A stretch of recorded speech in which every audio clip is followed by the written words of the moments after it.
Good evening, ladies and gentlemen, and welcome to the January 26th edition of Beyond the Headlines. My name is Colin Dowe, and I'll be guiding the conversation this evening. But I will start this evening's program, as I start every program, with a very big thank you. Whether you're joining us by looking at GBN television, listening on GBN radio, or you logged on to any of our social media platforms, we have this program for you. We are successful because of you. And for those of you who are joining us for the first time, or those of you who have not joined us in quite a bit of a while, welcome and thank you for joining us. This evening we're going to be taking a look at tertiary education as a strategic pillar for national development. We quite often talk about the importance of education, but we don't have the leaders in education among us. And we do have this opportunity this evening. So it is my distinct pleasure to welcome for the very first time two esteemed gentlemen. President of St. George's University, Dr. Marius Lucas. Welcome, Dr. Lucas. Thank you very much, Colin, for having us.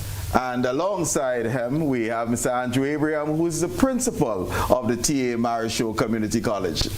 Welcome. Thank you very much, Colin, and it's certainly a pleasure to be here. Absolutely. I believe the pleasure is mine as we talk about tertiary education. And as I said, quite often we speak about tertiary education, but the people are not in the room. And, you know, to have the leaders of the two largest tertiary institutions in Grenada with us, it's an absolute pleasure. I think you both are recent recent appointments. So, Dr. Lucas, tell us how long you've been on the job. So I've been a president. I've been appointed in July of 2025. However, I've been with SGU in Grenada since 2005. Okay. So I consider myself Grenadian already. Okay. So you have 20 years under your belt in Grenada. Exactly. But 6 months. 6 months as the president of SGU. As president. Yes. Okay, let me see if the shoulders are weighing down any because... Andrew? Yeah, so Colin, I've been here at TAMCC from September 1st, 2024. Mm-hmm. So to be exact, I've been on the job for 15 months. Right. I would say now 26 days and just a little over 12 hours. And we're assuming that you showed up on time for the first day. And that's correct. Good. Well, you know, we know these institutions exist. So share with us a little bit, though, about the institutions, because while we may know the physical structure, we may know very little about the actual operations. So how long has SGU been in existence? And what are the programs or the schools that you currently offer? So in 1976, Charles Modica signed the first, or the agreement with the Grenada government for the establishment of St. George's University. We got our first class of medical students, because we started as a medical school, right, in 1997. So this year and the next year, they are very important for us as an institution, because we are going to celebrate the 50th anniversary. Okay. And because it spans towards 2 years, we're going to have 2-year celebration, which is great for any institution to celebrate for 2 years. Fast forward now a couple of decades, we go in 1997, 1999, and 2000 that we have the creation of Arts and Sciences, the School of Veterinary Medicine, and the School of Graduate Studies. And since then, other programs, they came into fruition, such as the School of Nursing, the Public Health program that is accredited, and we have also plans for other schools. Okay. So it has been a very interesting trajectory for St. George's University. So we're looking at because I did the quick math, and I know that this year seems to be a year of celebration. So correct. 50 years under your belt. So congratulations would be in order as you march towards the celebrations of the 50th. Andrew, TAMCC. Yes, I want to do justice to the T.A. Marisho Community College simply because the Act of 1996 that established the T.A. Marisho Community College, as we know it, didn't start actually that time. So right. We're talking about GTVI, Grenada Technical and Vocational Institute, what we used to know as IFE, and so on, and the nursing school, and I would say, basically an amalgamation of these institutions into National College that now with the Act of 1996, where we have the T.A. Marshall Community College. So really and truly, you're a person saying we are coming up to our 40th anniversary. Right. But if we really look at, if we really take the time when these institutions were established, I think you'd be much older than it is for now. But so you're talking about in the 70s, you know, the various schools that served the purpose at the time. Right. So it's not just the 40th anniversary that is coming up under that labeling of the T.A. Marshall Community College, but TAMCC has been in existence even before that, and even for our alumni out there, we do not want to leave anyone out. Right. So as a matter of fact, we're saying that TAMCC is much older than that, but everybody would be included in whatever celebration that we are going to have to mark that milestone. Okay, excellent. And I didn't realize that so we're just among celebrants this evening, and that's fantastic. You know, I can't claim that I went to T.A. Marshall Community College. I can't even claim that I went to Grenada National College. But I'm happy that you're going to include all alumni, because the Institute for Further Education would have been the institute that I went to back in the day. Right. So if you're going to pull us into the fold, we're certainly happy to join in the celebration. Of course, the TAMCC family. Wonderful. The schools that are under TAMCC at this point? T.A. Marshall Community College, we currently we have 4 campuses. The main campus in Tantine, we have the Maribo Farm School, we also have our St. Patrick's campus and our Carriacou 6 Roads campus. The college in general, it's comprised of 3 schools: the School of Arts, Science and Professional Studies, which is our largest school.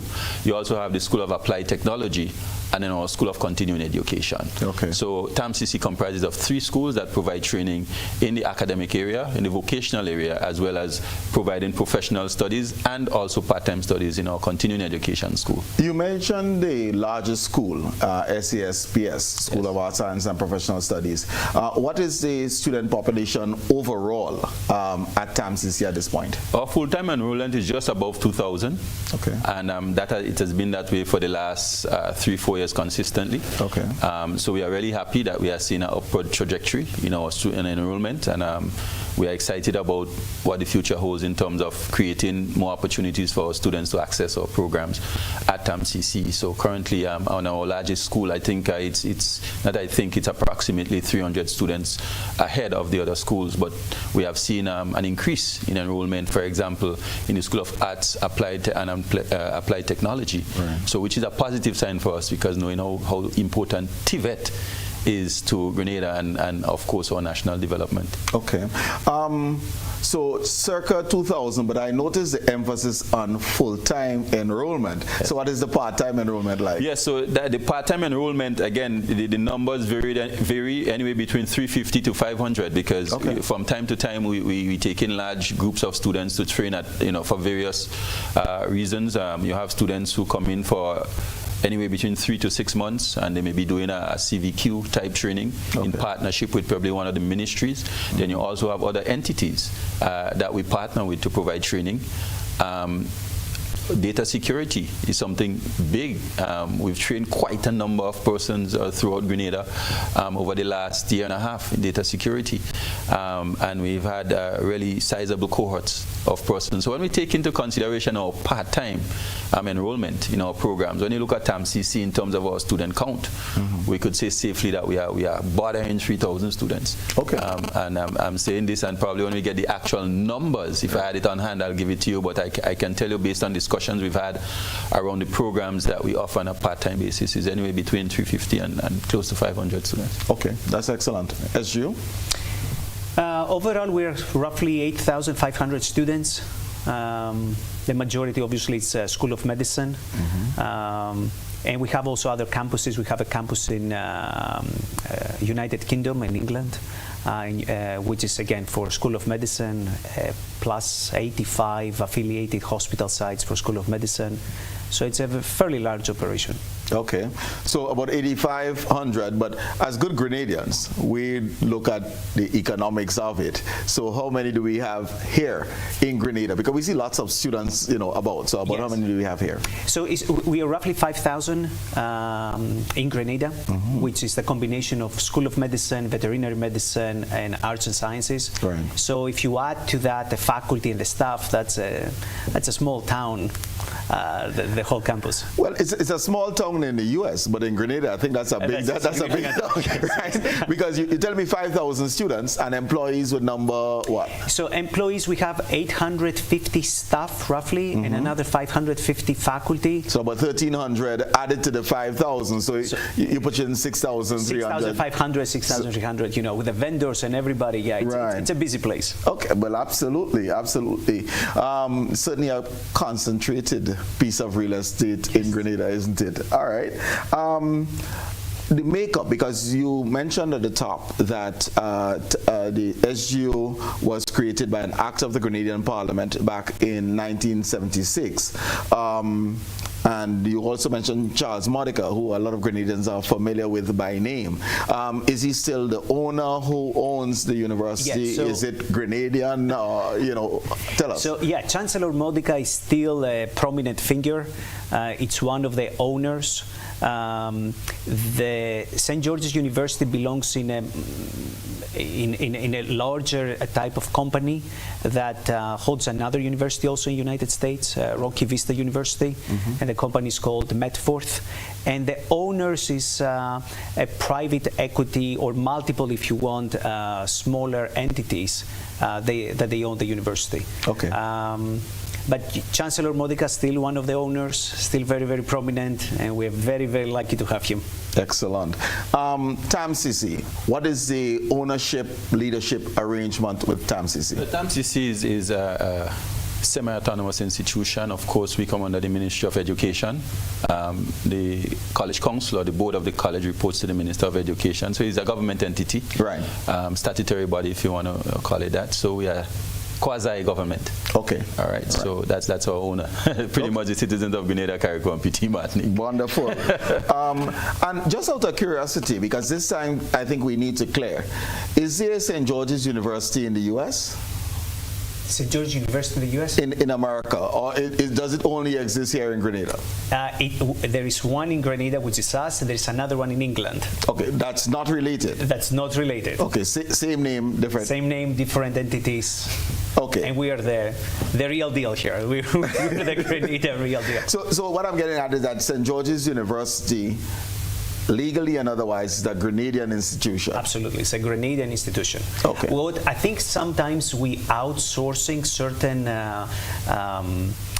services in United States, and I think sometimes that's why there comes some confusion, because we outsource in certain things. Right. But no, we don't have anything in the United States at St. George University. St. George University, everything is in Grenada. Okay.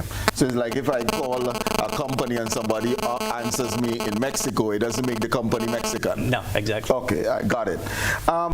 As we speak of tertiary education, there's been quite a bit of discussion on the rise of women participation in tertiary education. What are your campuses like in terms of gender distribution? I'll start off with you, Andrew. I see you smiling. Well, of course, Colin, I think it's consistent, not only in Grenada, but across the region, if I may go as far as across the world. Our enrollment, of course, we have more female students enrolled at TAMCC. I can't give you the exact amount, but I do know, based on the data that I've seen in terms of our enrollment, our female students are outnumbering our male students. But what is very interesting, and I think it's encouraging at the same time, you would find a mix of both male and female students across almost all the programming areas. Right. So that's encouraging. So again, it's something that I wouldn't say it's a trend, but at the same time, we do have our women accessing tertiary education at a higher percentage than our men. Okay, and from what I'm gathering, you're saying that there isn't a male-dominated discipline, at least that has been erased. So if you look, for example, at SAAT, which is your School of Applied Arts and Technology, there's a good female participation there as well. Yes, and not only female participation, but what we call our traditional areas where it was male dominated, now we have female students who are top in the class. Nice. So, so our students in IT, top students are female, and right. Electrical and so on, because we do have female students in these, what I would say, stereotypically right. male dominated programs. They are now diverse in terms of male and female students, but the students are also top in the class, the female students. Excellent. What is SU gender distribution like? So it's the same, very similar to my colleague here. We've seen definitely a female trends to increase, especially in dominated male professions. So if we take medicine, 20 years ago, it was mostly male. Right now it's 50-50. Veterinary medicine is more females. Arts and sciences, we see the same. We see more females. So the trend is that more females they're accessing and dominating now tertiary education for sure. Okay, good. When we compare it obviously to 10, 20 years 10 years ago. Understood. Tell us about the health and vitality of St. George's University. We know that with COVID, the students went away. And are there any particular trends, so in the student enrollment post-COVID? So if we compare, if we look at pre and post, 2019 versus 2025, 2026, where are you? So it's an interesting question, because in 2019 we constantly had a very healthy growth, maybe around 3-4% every year. During COVID, our growth went substantially up. And the reason it was that we went to online education. We pulled forward, and we're using this type of terminology, a lot of students that they were maybe thinking to become doctors or thinking to become veterinarians. They were on the verge. With all this COVID environment and all this advertisement that doctors are the heroes and they're saving lives every day, a lot of students, they joined medicine. And because we pull forward from the future, that means from 2021, 22, 23, what happened is post-COVID we saw a decline in the number of general applicants. And that was normal because we almost doubled our enrollee class. Okay. So right now, as of January incoming class, we've seen that we're back in the levels of 2019, and with a constant slowly increase of enrollment. Okay, all right. From TAMCC, I know you're smiling with the health, but your shock, if I may call it that, was an injection of, well, I was about to say cash, but no pay from students, in that government announced free tuition to TAMCC and to NULO. What has been the impact of that, or has there been an impact? What have you observed? There's certainly been an impact. When you look at the numbers, let's say for over the past 5 years, when you look at the numbers in enrollment, you would see that for the past 3 years or so, there's an increase in the number of students accessing TAMCC, plus 2,000. So, prior to that, I see some numbers where it was in like the teens and so on. So I can safely say that something created an impact in terms of student enrollment, and the one thing that we are aware of is the free tuition. So it has to be contributed to that. Let me ask you, because there is a distinction, and I'm certain of it within healthcare, that's when I got the terminology, between availability and accessibility. So with free tuition, the TAMCC education became more available. But there'll be other attendant factors as to whether or not they can be fully accessed. So have you, in terms of your data collection, seen a difference between the matriculation, because people can come and sign up for free, and actual attendance, and by virtue of that, not mere attendance plus graduation rates? Because that's where I'm going. It's available because of the free tuition. Are they accessing it and able to follow through graduation? Have we seen that? I don't see any. We didn't do any specific research as it relates to determine whether or not the students are accessing the education because it becomes more available because of the free tuition.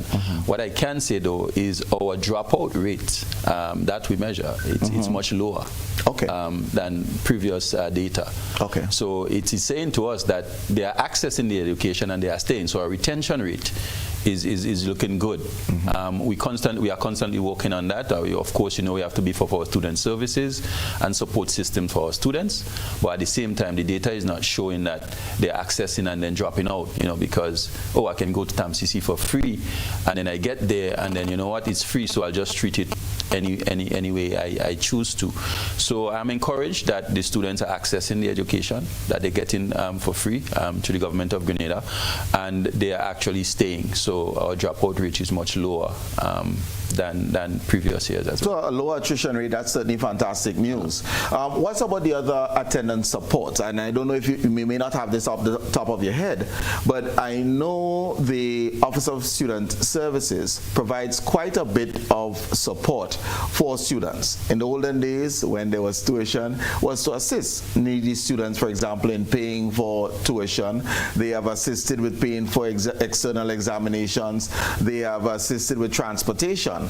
Are those still strong calls on student services?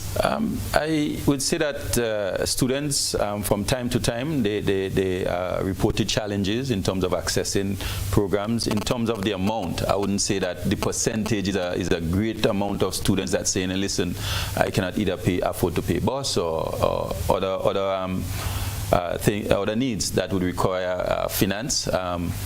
But what I would say, there is always opportunities for us to be able to provide more for our students to be able to access. Of course, you talk about equity and equality. Of course, we're not operating on a level playing field, so of course you have students who come in from backgrounds that are less fortunate than others, and for those students who come to us from time to time, we would engage some of our partners.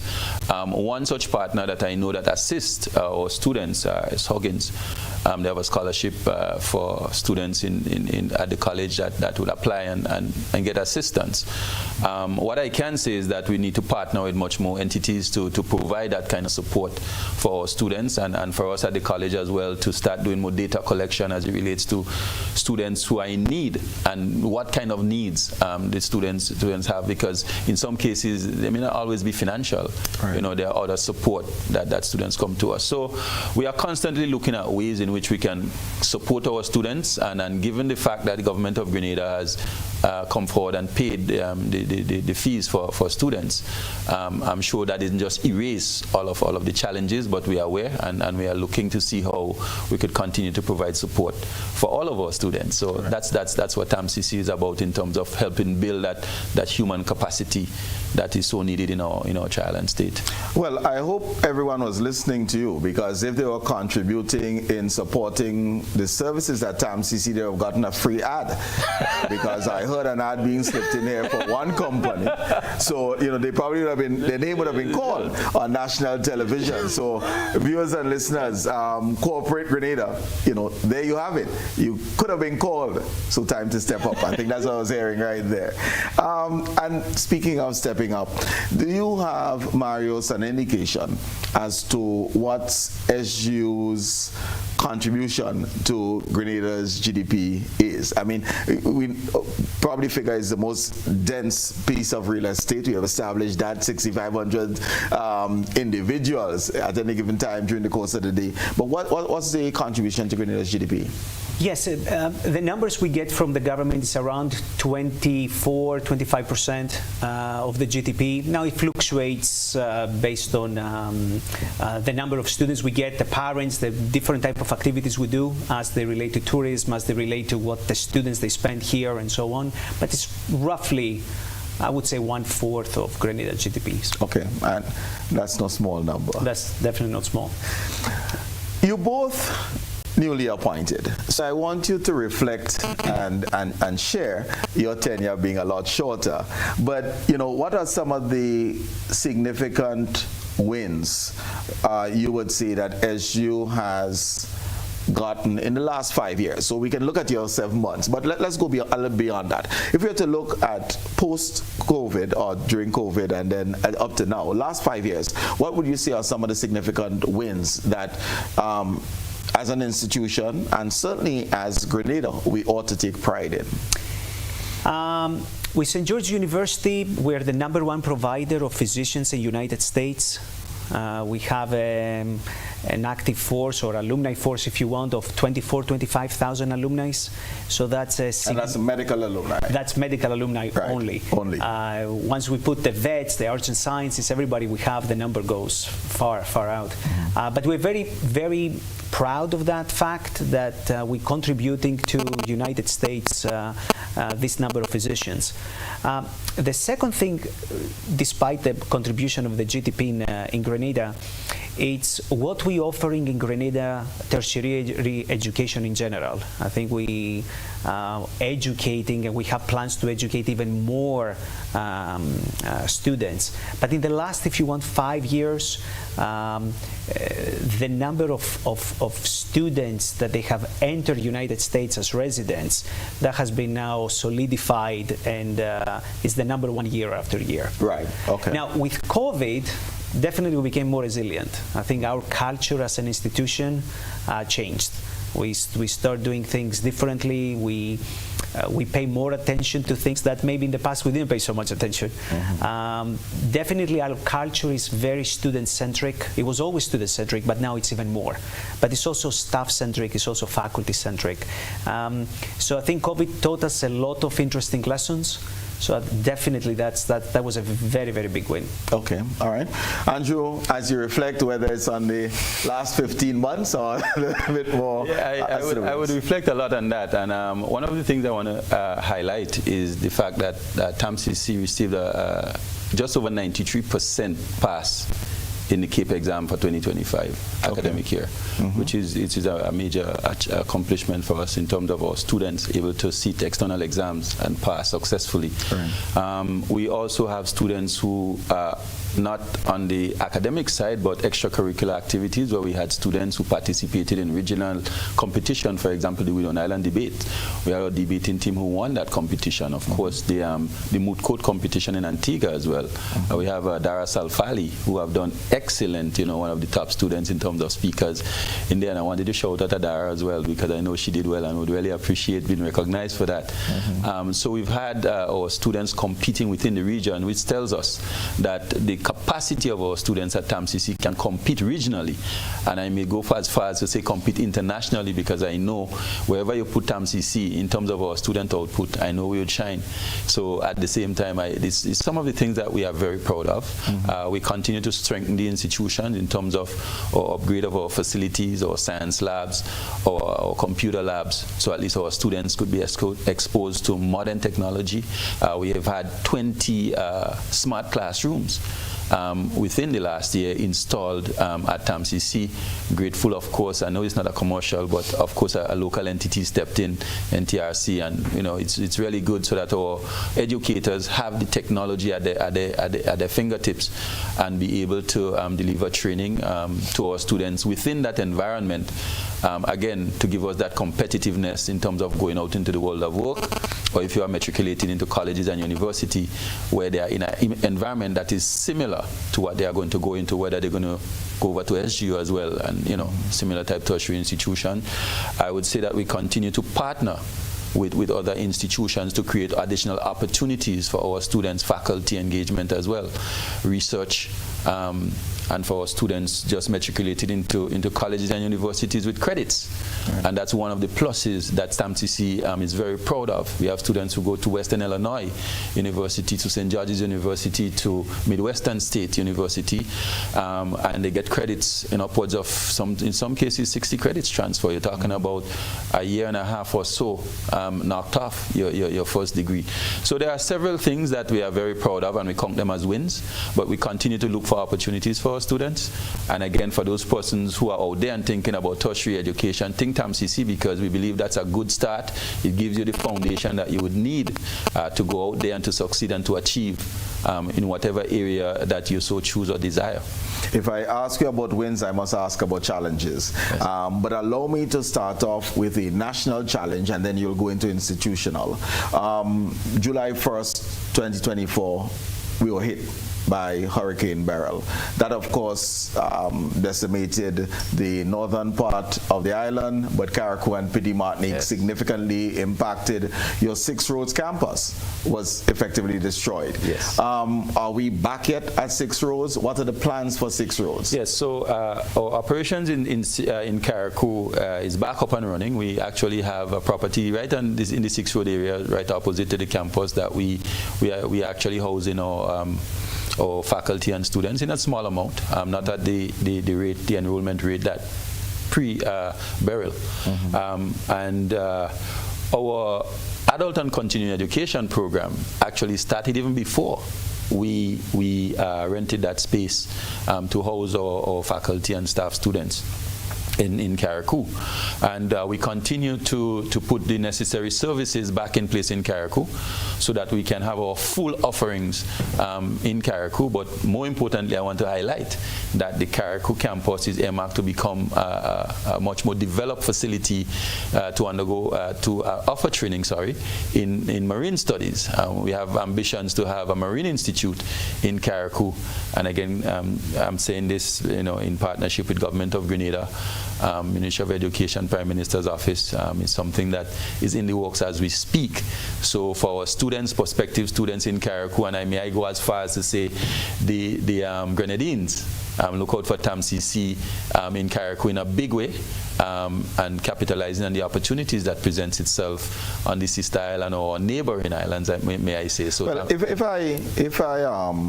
if my memory is correct, I think you adjusted your fee structure at some point that it refers to Grenada and the Grenadines, and then CARICOM and otherwise, which in itself is a pull for other citizens of the Grenadines to come to Carriacou to study or come to TAMCC to study. That's correct. So we are treating our students from the OECS as students from Grenada, and by the very fact that the islands are so close, you're talking about Union Island and so on, which is just a boat ride away or a stone throw, as they say, mm-hmm. That the students can come over. And we're really looking at that as these islands as a target market as well. So we are not only looking at building capacity among our citizens in Petit Martinique and Carriacou and, of course, Grenada, but we are looking for opportunities in the neighboring islands as well. Okay. Let me just drill down a little bit, because I know the marine science, of course, is welcomed. But what were some of the programs offered in Carriacou? What is being offered today? And do we have a timeline as to when we can anticipate being up full and running with the addition of the marine science? Well, the program that is really active at the moment is our adult and continuing education. Students who access CXE out of school and so on. And some of the programs that we offer on main campus that they can do in Carriacou. Business, for example, is one of the areas. Now, we would like to have our Arts and Sciences program fully back in Carriacou. That we are working on as we speak, in terms of having our IT systems and everything else in place to ensure that we are fully back. We are not fully back there as yet, but we are actively working to get there. Is this something that we can anticipate having in the 2026-27 academic year, in terms of, shall we look towards August, September to see I can certainly say yes for our students in Carriacou, and we are working feverishly to get to that point where they would have adequate time. So once we open our admissions, our applications period, mm-hmm. that students on the sister islands can apply, and we can safely say that you can apply to the campus in Carriacou, because we will be offering these programs again. And that's certainly good news for the students who are currently in Form 5, but also those who might be in Year 1 who had to, well, they can't commute. So it means that they have to be renting in Grenada if they were to continue with their education. That's correct. Okay. Viewers and listeners, it's time for our first break. So we'll take our first break and then we will get back and we hear if the SG are having any challenges, because they must be having some.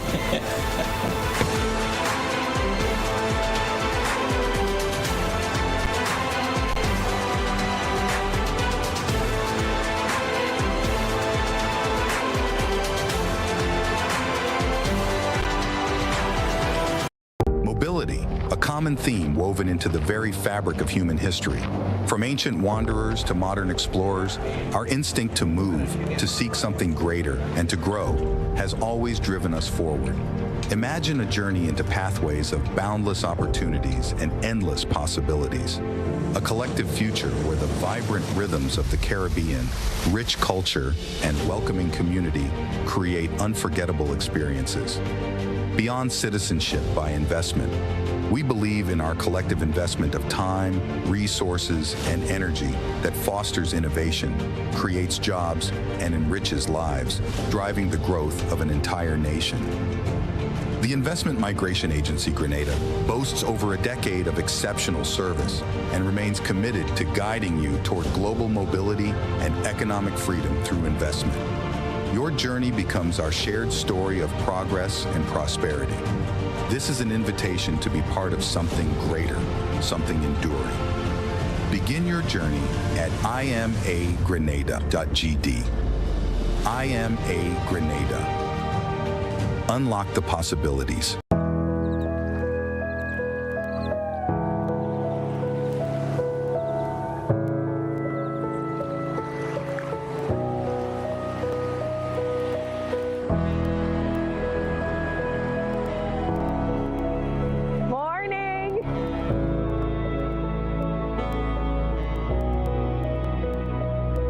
Grenada, Carriacou, and Petit Martinique are known as the spice of the Caribbean, offering a blend of authenticity and adventure.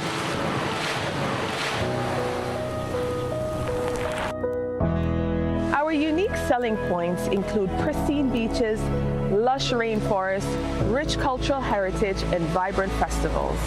These elements create a tapestry of experiences that awaken the senses and invite travelers to explore the beauty of our islands. We're also keeping an eye on industry trends like personalization, sustainability, wellness, and tech-enabled journeys. Personalization allows us to create bespoke experiences tailored to individual preferences, while sustainability ensures that our tourism practices preserve the environment and benefit local communities. Wellness travel is on the rise, with visitors seeking relaxation and rejuvenation, and technology is enhancing the travel experience through AI-powered trip planning and virtual reality previews. By embracing these trends, we can ensure that our offerings remain appealing and relevant to travelers around the world.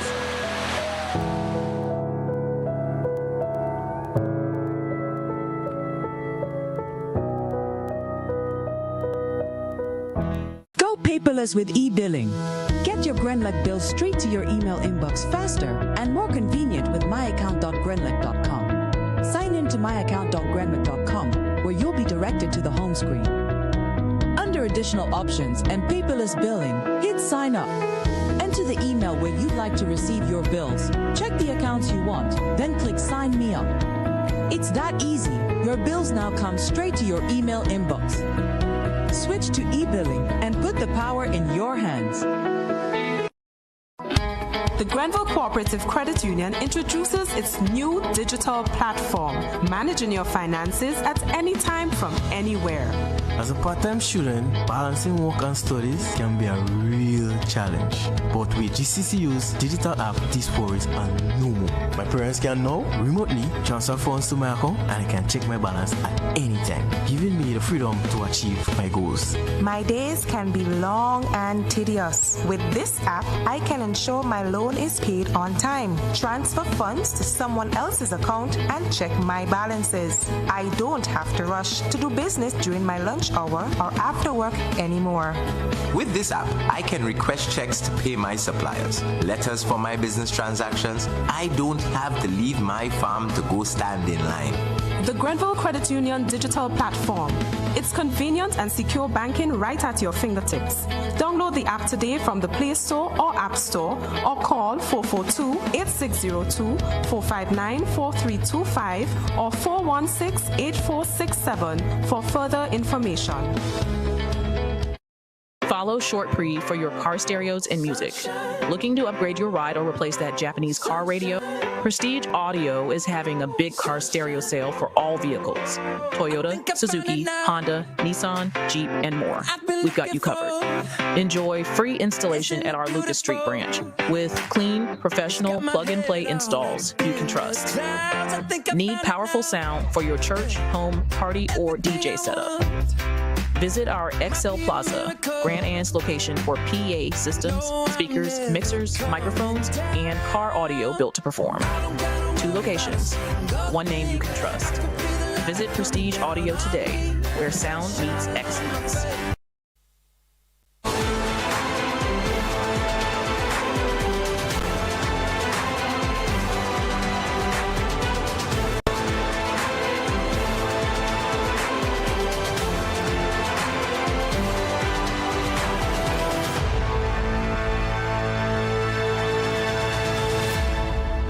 Welcome back, viewers and listeners. We're wrestling with tertiary education and its impact this evening.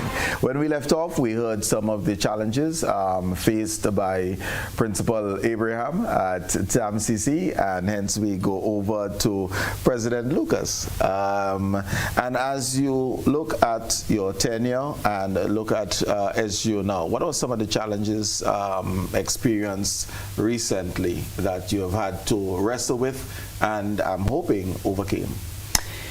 Yeah, when I think of the challenge we have, which is a little paradoxical challenge, is post-COVID we realized that the healthcare sector, nurses, physicians, veterinarians, we have a huge shortage worldwide. But we see that students or people in general, they don't want to come to medicine to the way that we were expecting to come. And this is not St. George's, this is a worldwide phenomenon. There is a huge need for those professions.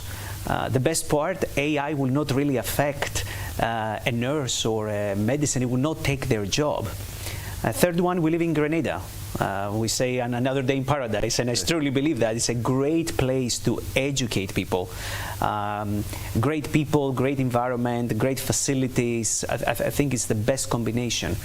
But we see, generally speaking, one of the challenges that the world has is that people, they don't go to those type of professions to the degree that we would like to see them post-COVID. Somebody will imagine that during COVID, everybody saw how important it is to have a lot of physicians. And you would assume that the trends that we saw during COVID, that a lot of the graduates from high schools and graduates from colleges, they went into medicine. That kind of stopped. It kind of actually not stopped, normalized. Okay. So one of our challenges is that how we can convince more and more people, especially in high schools, that one of the ideal professions of the future that has a very altruistic nature, it will not have the fears of that AI will disappear. That profession is definitely medicine, nursing, veterinary. So that's one of the challenges. So we have a lot of programs to educate people more and more the value of those programs. So that's a continuous challenge, and it's a little bit, I think, an issue of our century. Okay. Let me ask you this, because, and just following up on something that you said earlier on, because the boast and the celebration that you mentioned was that St. George's University is the largest provider of new physicians to the U.S. healthcare system. Yes. I know we talk of shortages, and of course we speak of shortages in Grenada. What has St. George's been doing to ensure that your graduates are here and addressing those graduates? I mean, can we say, for example, that St. George's University is the largest provider of physicians in Grenada, as well as in the U.S., and then we certainly want to say and Trinidad and elsewhere? Yes, so, yes. No, that's correct. We are the largest provider of physicians, definitely in multiple countries. One, definitely Grenada. Another country that we're very proud is Botswana in Africa. We have said that before. We're working close with all the governments in the past through our large scholarship program to educate more and more Grenadians to become physicians. Obviously, you know, there is some challenges for those physicians when they're getting educated, whenever they get educated in the world, to come back to Grenada. But we, from our perspective, we try to do our best to convince that those physicians that should stay in Grenada. And again, working close with all the governments, working close with everybody that has to play a role on that to keep them back to Grenada. Okay. 2 years ago or thereabouts, there was what was, I think, dubbed a RIF. For the first time, this healthy institution had some retrenchments or redundancies. Are we over that? I don't know what was the cause, but you know, are we over that, and are we, you know, full speed ahead? Yes. You know, and of course, all Grenadians will be very interested in knowing this. No, absolutely. So what happened, as I mentioned, during COVID, we saw this large increase of the student numbers, and then post-COVID, we saw this abrupt decrease. So as a private institution, economics is very, very important. So we had to restructure and adjust our student-faculty ratios. So we had to take some very tough decisions during that period of time to identify redundancies, to adjust the faculty-student ratios, and it was definitely one of the tough moments, that because we were not used to that. SGU was consistently on the growth, and then we saw this huge growth and a little bit of an abrupt decrease. I think those days are over, unless we see anything else abruptly to happen in the world, another COVID, for example. Hopefully never again. Let's not speed that. Yeah, don't put it out there. Never again in our lifetime. But I can say fairly confident that we're not looking in the near future for another reduction in force. Quite the opposite, actually. Right now in SGU, we have a lot of positions open. We start increasing a lot of our staff positions. And RIF really affected, if you want, more the faculty side than the staff side. There were very few number of staff that they were affected. So it was definitely on the faculty side. But we see now the normalization, and we're looking forward for back to our growth. Okay, so the entire Grenada is looking forward to normalization and growth. Yes. Speaking of what seems to be growing to be more and more normal in recent months, was an announcements of visa restrictions. So we hear visa restrictions coming from the U.S. On a number of countries, and SGU is an international organization by way of the student body. Is there any anticipated fallout by this? What are the conversations within SGU and anticipated impact, if any, of these visa restriction announcements? Yeah, well, we always monitoring those geopolitical changes very, very closely. Again, we're working very close with multiple organizations, the government of Grenada, of course. The good part with SGU, let's say for the medical school, that we have roughly 30% international students. We have a satellite campus in Northumbria. We have also more than 14 affiliated hospitals in United Kingdom that students, in the worst case, there are countries in the restricted, let's say, list of countries to go to the United States, they can finish their education in the UK.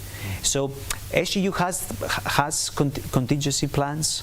So far, a very, very small number of students have been affected. Really maybe 10, 15 students. And because we have the UK campus, they have that opportunity. So again, we look in those things very carefully. We try to create, again, other plans, other options for our students, just in case they're getting in that difficult position. Okay. But so far, as an institution, we have been literally minimally affected. It's negligent. In comparison with US institutions that we have seen, our counterparts and also our friends in the US, how much they have been affected from restrictions from international students. Mm-hmm. Traditionally, SGU also recruits students from areas that they haven't been in conflict zones. So the number of students really being affected is, if you want, a negligent number. Okay, all right.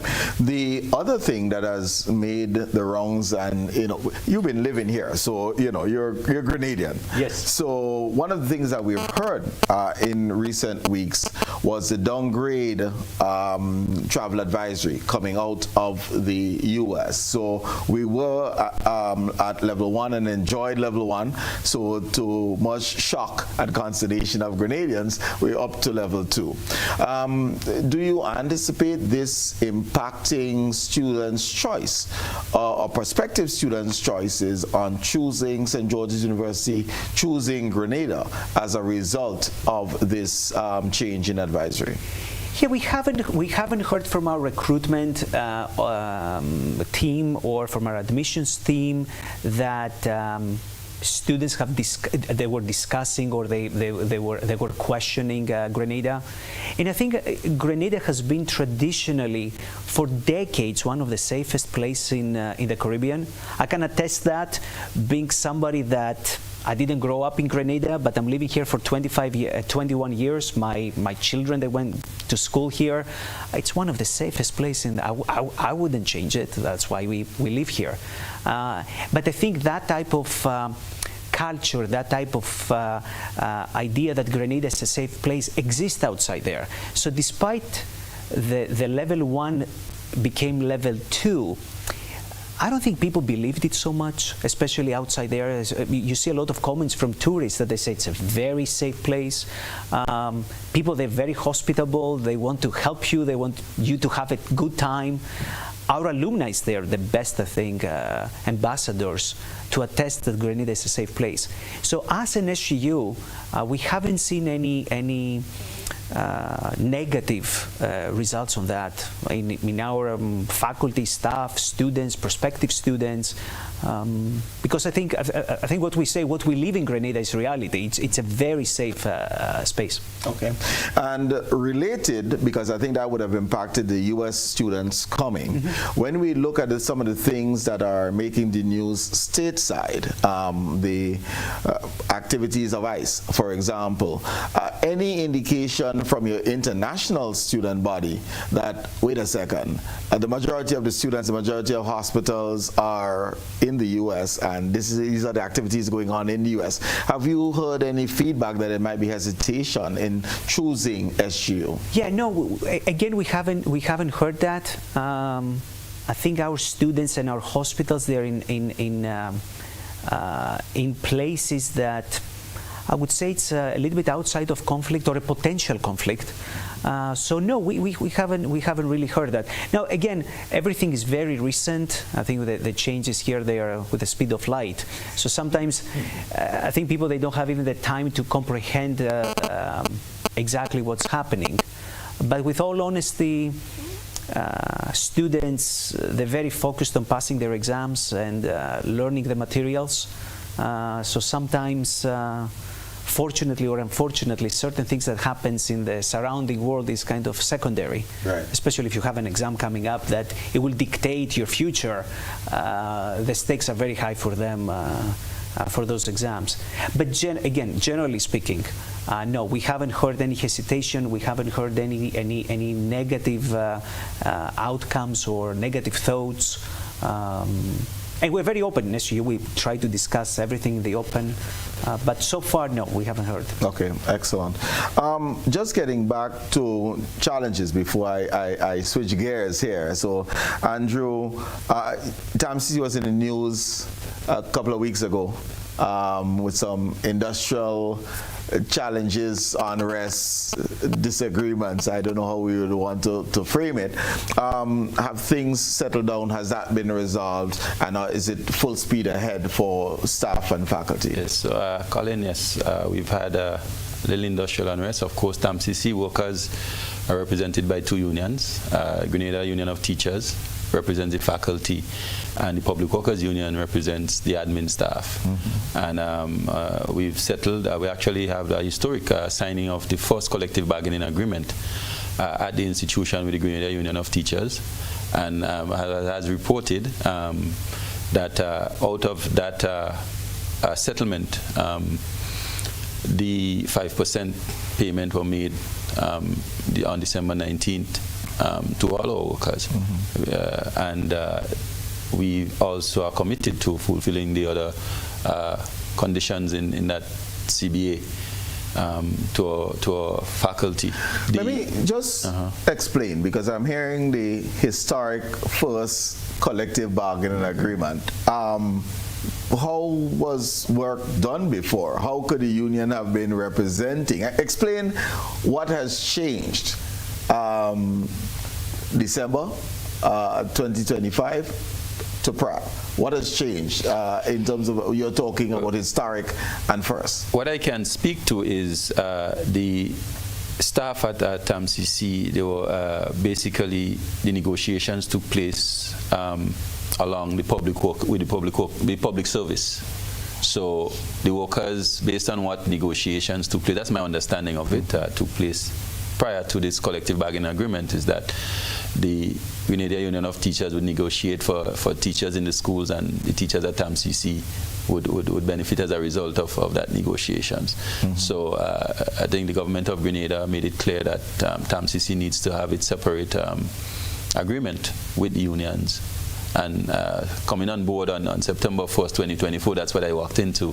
And that negotiation took place, and like I said, it's historic because it's the first for the institution. So what I'm hearing is that the leadership of TAMCC was not around the table when negotiations were taking place prior. I cannot speak specifically to the leadership not being around the table, because of course with the establishment of TAMCC as a statutory body, we had I'm referring to the council. Okay, yeah, exactly, that's what I'm saying. So I can only speak at this point to this current council, which I know has been around the table. Correct. But prior to my arrival, I don't know exactly what obtained in terms of negotiations, whether or not we had representatives from the college council that would be in the same meeting with government representatives and so on and so forth. So I can't speak to that. What I can speak to is what happened recently. And there are still some outstanding, well, one of the unions we are ongoing negotiations. Well, let me say, we have ongoing, we have not signed with the PWU as yet. So that's still outstanding. So we are just waiting on the next step in terms of that, and we continue to dialogue and see how best we can look at the sustainability of the institution, the requests that are on the table. So once the next step is shared with the institution, of course, we would continue to see how best both parties can find a middle ground in the best interest of all stakeholders. That is our workers, who we are responsible for managing on a daily basis, and I guess in the case of PWU, for the members who happen to be our workers. And so we have the best interests of all stakeholders, of course, but for our workers. So we're hoping that we settle in short order, but at the same time, I am sure that Grenada as a whole have seen the unrest, and we are hoping to settle as soon as possible to continue the work of developing our lone tertiary institution in terms of Grenadian institution. Of course, we know SGU is Grenadian as well, based on the Acts of 1976, but our premier tertiary institution here to make sure that we continue to train and develop our human capacity at TAMCC. Okay. Just talk about, you mentioned the term stakeholders quite a bit. Yes. And we have had quite a bit of conversations nationally and regionally about what appears to be a disconnect between the needs within the workforce and the graduates coming into the workforce. Have you heard this? Is this true? What are your institutions doing to close the gap if it exists? I'll start off with you, Andrew, and then I'll come to you, Marius. TAMCC is future focus, Colin, and we are looking at aligning our training with industry to ensure that our graduates, when they go out into the world of work, they are able to perform, and our businesses, they are satisfied with our graduates. And we are looking at a future-ready workforce, taking into consideration technology, the time period, the era we are living in, AI, to make sure that we are relevant. And how are we doing this is to ensure that we have our industry partners as part of our program advisory teams, so that we listen more, and the people who are actually involved in curriculum review and development are the ones who are actually out there in the business world. So that's our future focus. Okay, because I was going to press you here. Yeah. I mean, it all sounds good. Yes. But we keep hearing that there is this skills gap. Right. Not just Grenada, regionally. So is this future focus, as you're saying, in terms of bringing industry partners in to influence curriculum as you move forward? Yes. And do you have any such advisory councils existing today? And if you do, where do you have them? In which programs? So at the college, we do have, well, for example, our academic board. As a matter of fact, our education program board that has been recently constituted by the College Council to actually, they have that responsibility to review our programs. And may I say that we have quite a number of programs at TAMCC currently that is under review. I could just mention two, let's say our pharmacy program. We have also a new program that two new programs that we've recently launched, our creative industries program that we're offering. We started offering on a part-time basis in semester 1. We're hoping to offer the entire program to our full-time students across the School of Continuing Education and the School of Arts, Science and Professional Studies. We also have a new program that we're developing in partnership with the Government of Grenada, is the Heritage Museum and Heritage program. You know, there's the opportunities that presents itself with the renovation of Fort George and some of our national sites and so on, to ensure that we have competent people who are there that can provide that kind of service to our customers. So TAMCC is really proud of that partnership, to be developing programs so that we are looking at particular industry where we can supply that human capacity that will be able to take up the opportunities that presents itself. So we are doing that. I would also like to make mention of some other programming areas where we are looking at outside stakeholders to help us in terms of curriculum development. We are looking at two areas. The blue economy. I did mention Marine Studies and the Marine Institute in Carriacou, where we have the OECS Skills and Innovation Project, which is funded by the World Bank. It's a $15 million project to develop programs in 4 areas for Grenada, but it is between TAMCC and NULO. But the areas of specialization for us at TAMCC is the creative industry and the blue economy. NULO has renewable energy and agriculture. Now, combined, we would have access to experts to help up to design curriculum for those programs. We also have consulting firms that are on the ground already as we speak, doing an assessment of our physical facilities in terms of our workshop spaces, to be able to upgrade these spaces with the cutting-edge tools that would be needed for a 21st century workforce. So we are doing a combination of things as it relates to addressing our curriculum to ensure that they are right aligned, and our organization, companies, businesses would be satisfied. And of course, there are merits to some of the complaints that are coming back to us, where you're saying that our graduates, some of them, they are not work ready. We understand that, we hear them. What we are saying is that we are doing what we need to do to ensure that we correct that. And again, the programs that I've mentioned, the kind of activities that are happening as it relates to developing our curriculum. I mentioned that regional OECS project. And again, with the government of Grenada in the centers of excellence that we are going to be developing, there are 4 of them. And TAMCC happens to be the one of the institutions, if the institution that would be benefiting from all 4. Agriculture is one, and we have already started the infrastructural work and some of the development in Maribor. To develop that agriculture center of excellence. We have the Marine Institute in Carriacou. We also have hospitality and tourism and furniture making that would be at the St. Patrick's campus. I also want to speak to another entity that comes on board to assist us, BNTF. Where we'll be looking at electronics for that St. Patrick's campus. So we have entities that are partnering with the TAMCC, so it's not just being general here in order for us to develop these centers of excellence. And the goal is to have that our output, our graduates, to be competent to go out and be entrepreneurial, in the sense that there are opportunities that they can go out and create businesses for themselves, and they create employment by extension, and also to have the programs that are so aligned with industry. And in case when we talk about the blue economy, we're looking at our yachting and boating industry, which is huge here in Grenada, to ensure that we have technicians that can take some of the opportunities for employment that are available to us. So we are looking at it from multiple folds internally.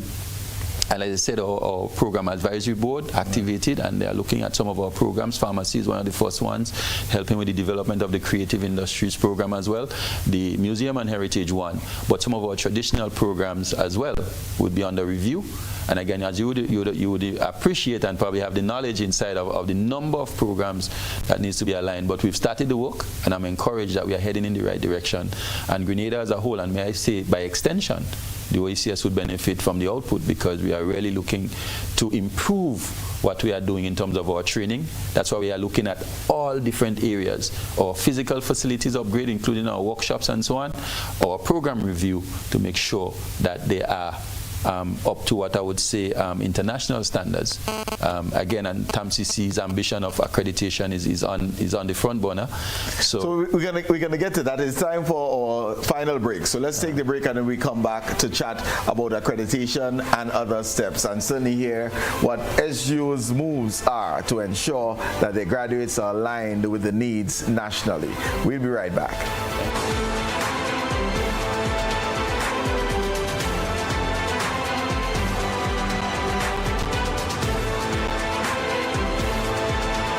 Are you looking for a reliable, affordable, and customer-friendly pharmacy? Look no further than Hills and Valley Pharmacy, the nation's leading healthcare products and services provider. We are committed to serving you at convenient locations. Find an extensive and affordable selection of prescription and over-the-counter drugs and medical supplies at Church Street, Hillsborough, Carriacou, Jubilee Street, Grenville, St. Andrew, near the bus terminal, and Halifax and Grenville Street, St. George. Our committed team is always available to offer valuable assistance for managing your health and wellness. Discover the additional benefits of our wholesale distribution on Halifax Street and our Medcare Center on Grenville Street, where we provide in-house physiotherapy, massage therapy, doctor consultations, and eye care services. Our commitment is to satisfy all your healthcare needs, including competitive prices, loyalty rewards, and special discounts for seniors. Contact us at 435-6904 and WhatsApp 535-4734. Choose Hills and Valley Pharmacy. Remember, your health is our business. Kids Planet, located at number 3 NIS Complex, specializes in everything for your children from newly born and upward. At Kids Planet, you will find clothing, school bags, hair accessories, sandals, shoes, strollers, car seats, bathtubs, baby bags, swings, walkers, playpens, and many more. So what are you waiting for? Hurry on down to Kids Planet and find what you have been looking for. Or call them on 444-3996 or 533-3996. My name is Liselle Walcott. I am a staff nurse at the General Hospital for the past 16 years. At the Infection Control Department, we do surveillance for communicable diseases or hospital-acquired infections. We do outbreak investigations, So any issues we have, we would investigate it, find out the cause, and we would do recommendations and interventions to all relevant departments. Thus far, with Mount Sinai, we are looking at ways of improving hand hygiene. Hand hygiene has been proven to be one of the most important practices you could do to break the chain of infection. Working along with Mount Sinai, I foresee that it would be a very good thing for us. They are looking into the products that we use, the practices that we do. Going forward, we'll be able to achieve a very high level of compliance and safety across the board for everyone. Sunrise Diagnostic Center is the place to visit for your medical laboratory test, ultrasound, X-ray, mammogram, ECG, and ultrasound guided and bone density test. Also available are COVID PCR and antigen tests. Most results are available within 24 hours. Sunrise Diagnostic Center is located at number 9 NS Building, Melville Street, St. George's, with sub-offices in Grand Anse, Wall Street, and Grenville, St. Andrew. Visit Sunrise Diagnostic Center today at any of their offices or call 440-3709 or cell phone 415-9522. Follow Short Pre for your car stereos and music. Looking to upgrade your ride or replace that Japanese car radio? Prestige Audio is having a big car stereo sale for all vehicles. Toyota, Suzuki, Honda, Nissan, Jeep, and more. We've got you covered. Enjoy free installation at our Lucas Street branch with clean, professional, plug-and-play installs you can trust. Need powerful sound for your church, home, party, or DJ setup?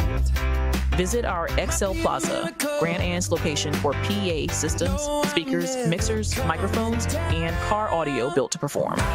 2 locations, one name you can trust. Visit Prestige Audio today, where sound meets excellence.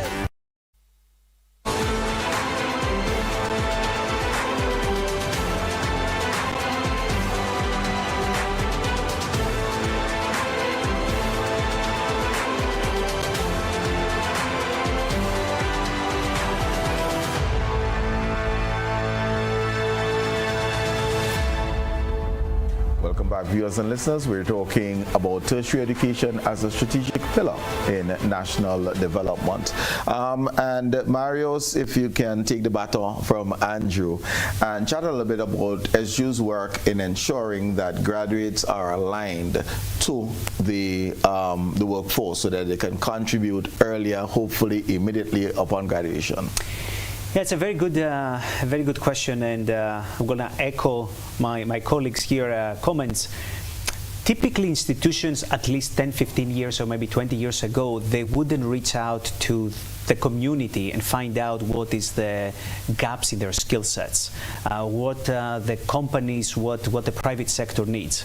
So the new, if you want, future of SU here is that we're going to make the private sector and the communities as part of our strategic plan.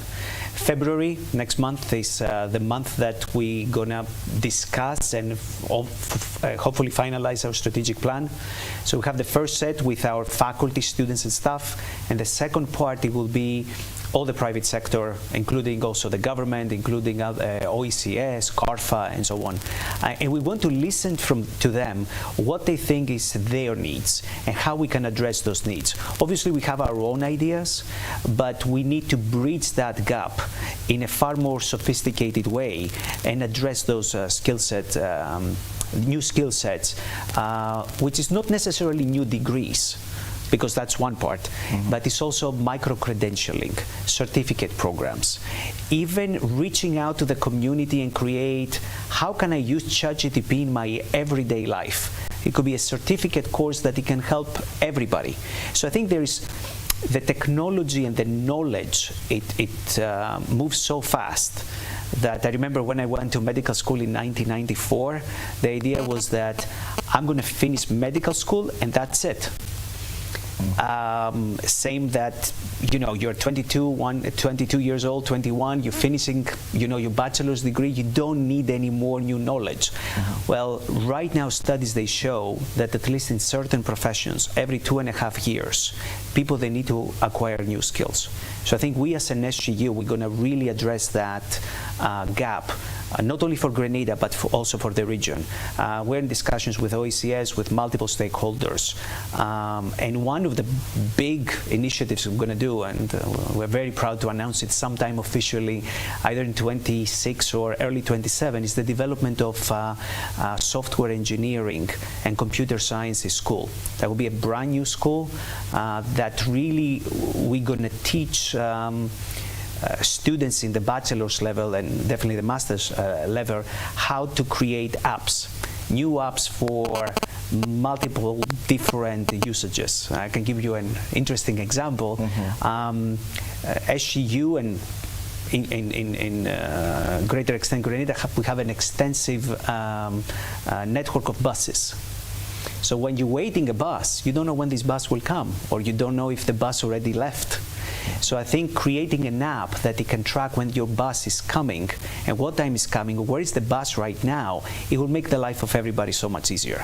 So I think developing and giving to companies and giving to our students those skill sets, or to already employees that they work in companies to come and do some micro-credentialing, some certificate programs with us, there'll be a huge benefit. So this is where SGU goes. We're going to create obviously another school, a school of nursing and allied health sciences. Okay, but you're doing nursing now, so we have nursing. It's a nursing department. It's a nursing program. We're going to create a separate now school within SGU, which will be the School of Nursing and Allied Health Sciences, and introduce other type of allied health sciences professions, physiotherapy, laboratory technicians. There's so many peripheral professions within the healthcare system that the region is in great need. And SGU is going to develop that, and we're going to make the official announcements very, very soon. Very, very soon, meaning that we can expect in August we'll have a new school? I think the announcement for a new school, yes, the matriculating class will be most probably 2027. Okay. But once we announce the school, then we're going to announce the type of programs. We're thinking a little bit also different, hybrid also education. You don't have to be in class every day, but certain things can be online. Similarly, assessments shouldn't be only a multiple choice or an essay, but should be a project. Let's create an app and you're going to get graded if you create it really that app fast, correct, and so on and so forth. So we want to make it really practical. Definitely a lot of AI. I think we're going to incorporate a lot of usages and how we can use AI smartly in our everyday job in multiple professions. Not just use it as a Google. I mean, that's obviously a good use, but I think there's so many more things we can do. And again, always in partnership. We're going to partner with other institutions, definitely with our friends in TAMCC. Well, we signed an agreement already, so I think that's... So yeah, I certainly want to learn about the agreement and what that framework looks like. But our viewers and listeners may want to weigh in. 440-1252. That's the number you can call if you want to contribute to this conversation on how tertiary education can be used as a pillar for national development. So about a couple of months ago, we had SGU TAMCC signing an affiliation agreement. What does those articles look like? So we have two institutions. They're very close to each other. But I think we have never really sit down together in the table and create combined courses or accelerated programs, that a certain component will be at TAMCC, another component will be at SGU. Thinking a little bit more strategically what the region needs and what TAMCC can do at the entry level, what we can do at the final stage. So I think we are in discussions right now. Grenada will be very proud, I think, of us by creating some really innovative programs, innovative also courses and degrees. So everybody should stay tuned. I think within the next 6 months to 1 year, we're going to make both institutions, I think, great announcements. Anything to add, Andrew? Yeah, well, it's just an exciting time for both TAMCC and SGU in terms of this partnership by signing that MOU. And we have our first caller, so if we can just take the call and we'll be right back. Sure, no so problem. Go ahead, caller. Yes. Good evening. Good evening. I noticed that NULO is not included in the conversation. Is it that NULO is not a bona fide tertiary institution, just a trade school? I'll leave the place to answer. I'll hang up and leave it to answer. No problem. I don't believe the guest can answer that question, so it's left up to the host. And the answer to that is no. The two largest institutions were invited, TAMCC and SGU, but as you heard from Principal Abraham, some of the projects and developmental projects that TAMCC has ongoing, it's in partnership with NULO. And of course, NULO certainly contributes significantly to the tertiary education landscape. I'd also say from my own perspective, I don't do this skills versus because it's all developmental, all contribution, and TVET is critical to our national development. We have another caller online. Go ahead, caller. Go ahead, caller. Yes, good night, Isabel. Good night to your guest. I wish you would permit me 3 small items. I know you used to be, or currently, a lecturer at the university. One of your premier students who used to be attached to the General Hospital at the lab department studying microbiology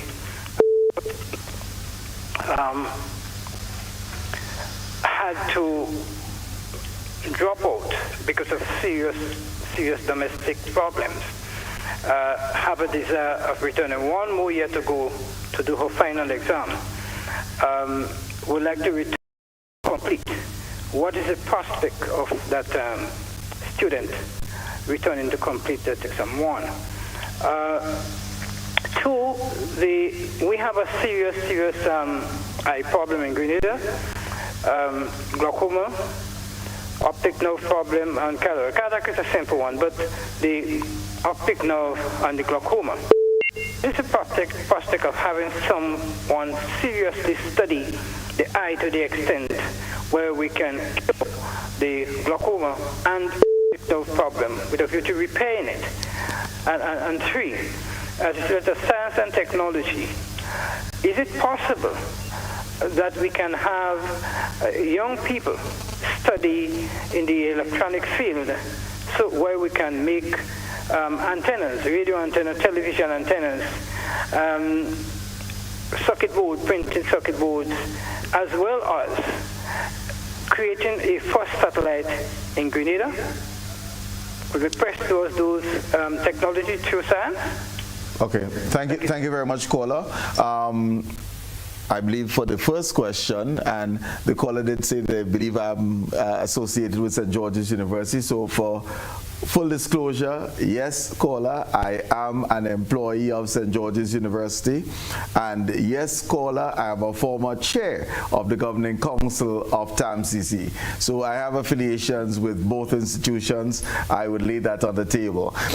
Your first question seems to, I would advise the young lady to get in contact with the Office of Admissions. They will handle rematriculation, and that would be the route. The second question was one of ophthalmology and the serious problem that we have with eye care in Grenada. So at SGU, we're utilizing as much as we can our alumni network. So we have developed a humanitarian program that SGU brings as many alumni as physically possible to give back to Grenada. We have several ophthalmologists that they come. We hear from them that yes, there is a good number of the population that they have eye issues, and to the extent we can help, we're helping. Now again, this is a humanitarian, it's volunteered from our alumni based on their time to come, and we as an SGU, we're going to try to help both the Ministry of Health, the hospital, as much as we can. Okay, and I guess for both of you, electronics, where are we with training people in electronics? You use the term antenna, we probably passed that in terms of the technology, but you see where he was going. Yes.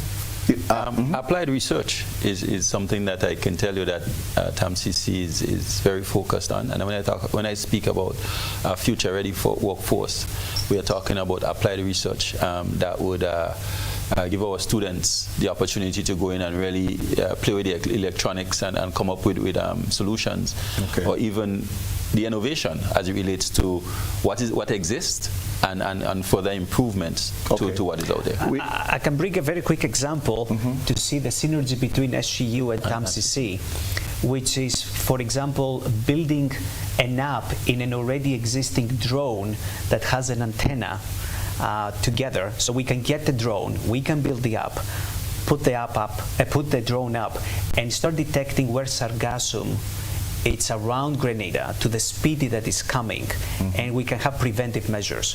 So that antenna, if you take it simplistically, it's a very nice project that both institutions can work together to come up with a very big solution.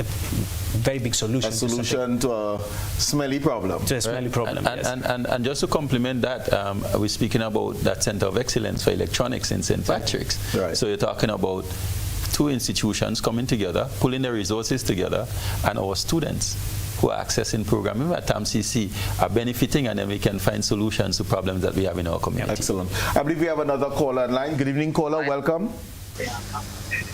Hello? Yes, go ahead. Hello, good night.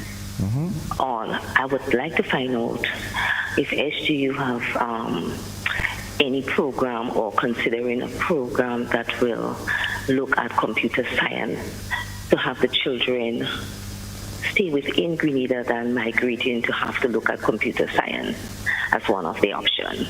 Thank you. Thank you.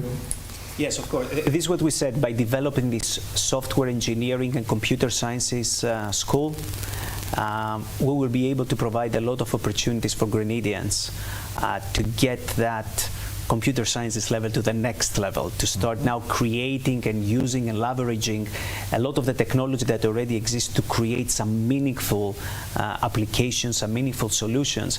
And the beauty with the computer science, you can work everywhere. You can get contracts that they are in the other side of the world and still stay in paradise. Okay, excellent.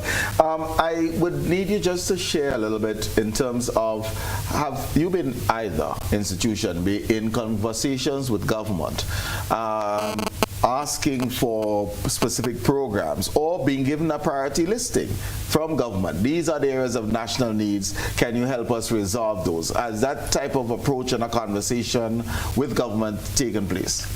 I can say on our end, yes, because basically what TAMCC is doing is in alignment with government priorities and of course national development, Vision 75, and I keep repeating that.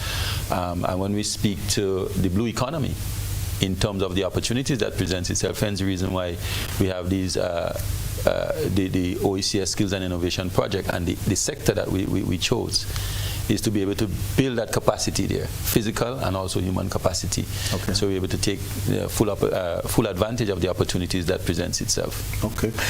As you respond, Marius, if you can just share if SGU is involved or have any knowledge of this Project Polaris, something that we're hearing quite a lot about. Yes. To link it to the previous questions, yes, the government has shared with us some of their priorities. Definitely in management and tourism, we're very interested on that at the business level, in the MBA level, definitely in software engineering and computer sciences, and in healthcare, which is the Project Polaris. So SGU has been involved in the Project Polaris. They are in the stage of design the architectural plan, and since we are training our medical students and nurses in the general hospital currently, the government has asked us what will be our how we can help with our alumni network. So yeah, we've been involved in those discussions and these plannings. Okay. As an SGU. Yeah. We have another caller online. Good evening, caller. Welcome. Yes, I'm calling on behalf of a student. She lives very far, and she goes to college, and she said she's asking for help, and she can't get any help. she's asking for somebody to help her because the fees are, she has to pay for transport and she lives very far from St. George's. So she said she asked for scholarships several times and she couldn't get anybody to assist her. So I'm wondering what can I do or what can we do to help her? Okay. Thank you very much for that. Transportation is a vexing issue. I mean, I typically use Paraclete as an example, and it's probably close to $400 easy per month. And we know what salaries are like in Grenada for the average family, and if you have more than one child.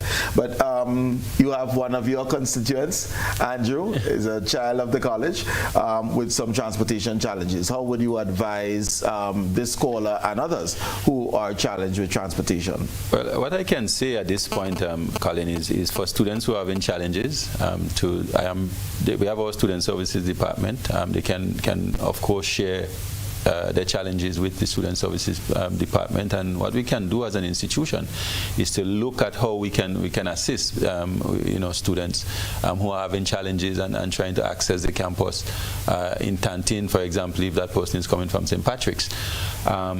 I know that students have the free tuition, but like I said earlier, equity and equality is two different things. So definitely that student would just come in and we can look and see how we can assist. I'm sure that we have persons that are listening and might be in a position to do so as well, and understand that TAMCC is ready and willing to partner to see how we could continue to provide assistance to students, even those that are having challenges in spite of receiving the free tuition. So caller, what you can do is to ask the student to come in and speak to the, at least give the name to the principal's office, and we could have a conversation going forward.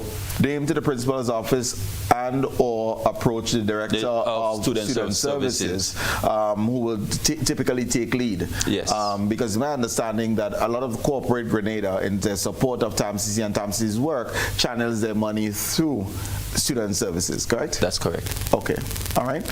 If I'm to think of tourism, which is the largest contributor to Grenada's economy, how will SU contribute towards helping to enhance this particular industry?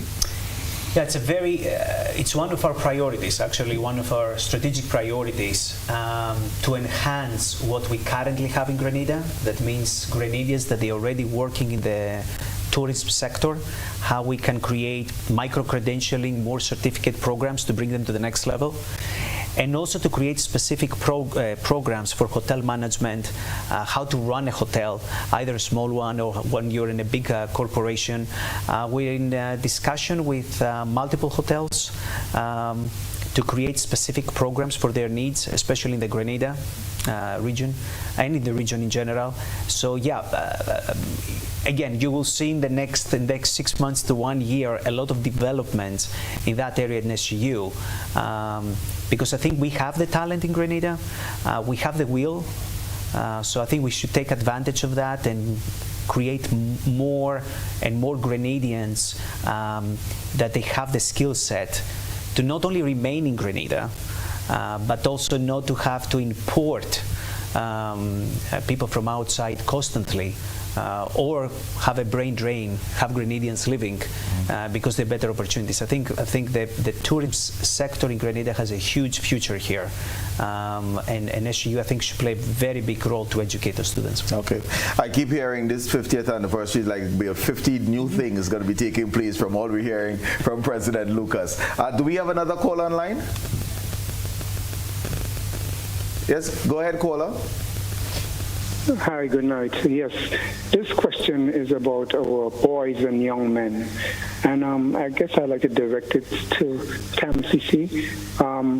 How are you scientifically and strategically addressing the underperformance of our boys and young men in tertiary education? It's a crisis, and I think as a society we need to look at it and I mean, it's not just happening here, but I'm talking about Grenada. How we need to look at it and find a way to address it very seriously. Andrew? Colin, that one is, I could tell you that one is not one of the easiest things to respond to in terms of a solution or what TAMCC can do. We've seen over the years that young women are accessing tertiary education and are outperforming some of our young men. And it's not across the board. Mind you, some of our top performers are our young men in terms of the academics. What we would like to see is much more young men access tertiary education and also excel at it. Tertiary education in general helps with social transformation, social mobility, and what we need to do a better job of is marketing that within our community so that our young men would take the opportunities that are available to them. Now, as a training institution, one of our role is to market our programs to all persons, including our young men. But I believe there are things that we can do. And again, that's just from a personal standpoint to help our young men or guide them in that direction. Let me if I just interrupt you here, because we see, if we look at the CPA level, yes, it's almost 50-50. Yes. We see young ladies nudging ahead at the CSEC level. And then coming out of TAMCC, we probably see about 60-40 or thereabouts. Yes. By the time to get to SU, University of the West Indies, is 80-20. Yeah, the numbers. So what can we do at the third form, fourth form level to ensure that our boys are able to graduate from secondary school at the same rate at which they're coming from primary school into secondary school? Because that might be part of the resolution. Yes, I think we need a national conversation on this in terms of addressing that issue where we have our young men not moving on to higher level training. And part of what I think is contributing to that is maybe the misalignment, or at least our students or young men from the secondary, from the primary level, and the areas of interest. And I think what we need to start doing in Grenada is doing long-term planning. So, for example, we're looking at a future-ready workforce. We should start thinking about Generation Alpha. I know we have Generation X to deal with, but at the same time, Generation Alpha. Now we're talking about AI. And how can we create our curriculum that is so aligned that the areas where they are right now with the technology, so that they're not bored and they can actually pursue these areas and remain engaged at the various levels. So they get into secondary school and is excited about getting to the next level, which is college and moving on further. So I think it's a national conversation that we need to have. Okay. And to see how we can address this problem where you find that most of our young women are actually moving towards tertiary education in larger numbers than our young men. So I think we just begin the conversation by saying, listen, as educators, we need to go out there, go in our communities, do the research. Let the numbers guide us as it relates to, and the approaches that we can use. Of course, research would help, but we have experts out there that can guide us as well to address this issue. Okay. And if I may, I'm going back now to national development. Yes. So I'm looking at the pillars and agriculture. SU's view, SU's stance on supporting the agricultural sector in Grenada. What do you have planned? I think I'm showing all my cards tonight. So again, an interesting project that we're discussing and we have in our mind. It's how we can again bring the agriculture in the next level to make it more sophisticated. And more sophisticated means how we can use AI to help us with agriculture, how we can use new techniques and new methods. For example, one big one is hydroponics. How we can introduce hydroponics in Grenada, again with the use of technology, to maximize the produce, to maximize the production, to maximize also the efficiency that our farmers, they currently cultivate the different agricultural products. So we are not yet, we cannot announce what we're going to do in the next 1 year, but we have serious discussions internally that we would like to introduce hydroponics and technology, specifically as it relates to the software engineering school, to our farmers, again, to maximize their efficiency and their production.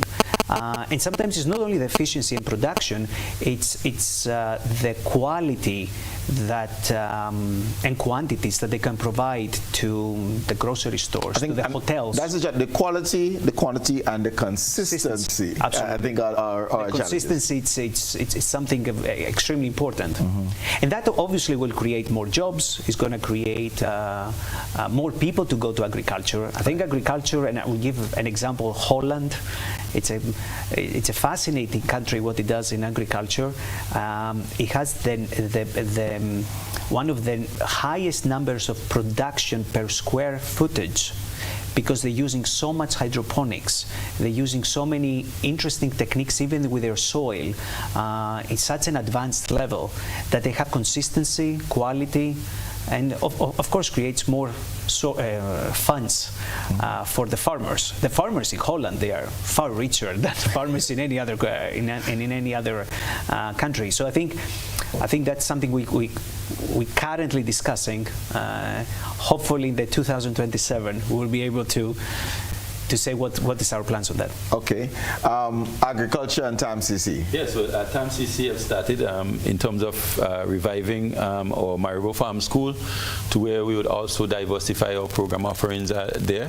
We've since applied to the NTA to get center approval. So we start offering CVQ at the various levels, and we're talking about not only general agriculture, but we're talking about food processing. We're talking about some of the other areas that we would need to build capacity. And again, the Maribor Farm School, which is located in St. Andrews, which once, as you would say, they would call the food basket of Grenada, to support farmers. So it's not only degree and certification type programs, but also programs that can help to introduce new techniques to farmers, and to provide an institution where they can come and do that kind of farming as I would say research or testing as a training institution. So we are really reimagining TAMCC's Maribor Farm School as an agriculture center of excellence to offer a wide variety. So for example, aquaculture. We know that sea moss farming on the coast is I wouldn't say a huge, but a big enough or growing industry here in Grenada. And what we will be positioning ourselves to do is to be able to provide that kind of training and to help build capacity to further develop that sector. So that's the kind of reimagination of the Maribor Farm School into that center of excellence. And again, we are grateful to the government of Grenada for the support we've received. The Ministry of Agriculture have a really good partnership with the Ministry of Agriculture. They project grant funding to us, so shout out to the Minister of Education and Agriculture, and of course education as well. You better. Of course, Senator David Andrew as well, and Minister Lennox Andrews. And so the support we receive from the Ministry of Agriculture is tremendous. The hybrid pigs on the farm school in Maribor, so we are very grateful to have that partnership there.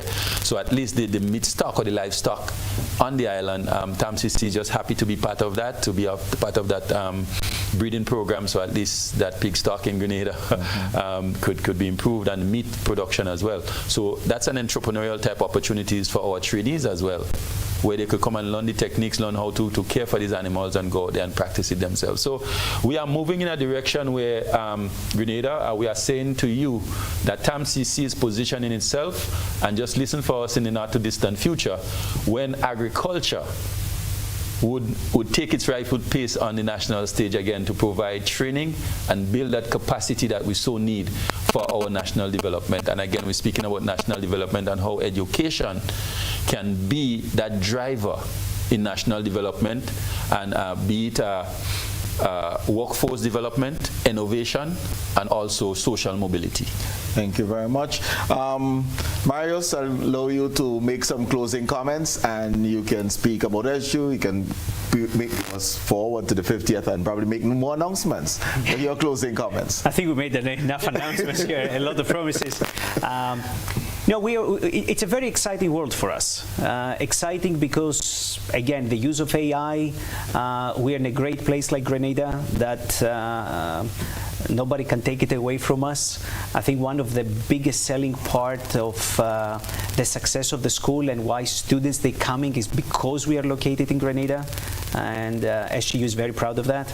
The 50th anniversary is an excellent testament of the great work we have done so far, and we're looking to do another 50 years of excellent work, train more and more physicians, more veterinarians, and start expanding in areas that traditionally, if you want, SGU hasn't expanded.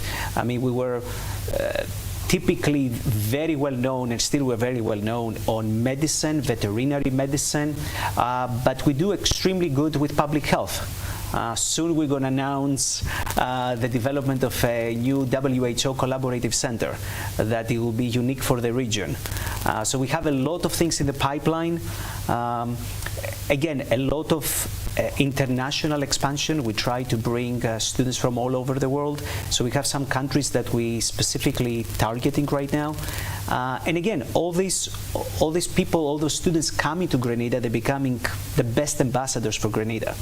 So I think SGU is constantly looking for more growth, different areas of growth, and we're very, very proud to be in Grenada. And again, as you said, I consider myself an adopted Grenadian after 21 years in this place. So stay tuned. I think a lot of good things they're coming out from SGU in the next 1 to 2 years that it will coincide with the celebrations of the 50th anniversary. Dr. Marius Lucas, Mr. Andrew Abraham, thank you so very much for being with us. And you, ladies and gentlemen, for being with us for the last 90 minutes as we discuss tertiary education and its contributions to national development. It is with you and because of you we are successful. Together we can rise. Beyond the Headlines, continuously educating and elevating. Pleasure being with you, and I look forward to being with you again in the next 6 days, 22.5 hours. Godspeed. Take good care. Gentlemen. Thank you very much. Thank you.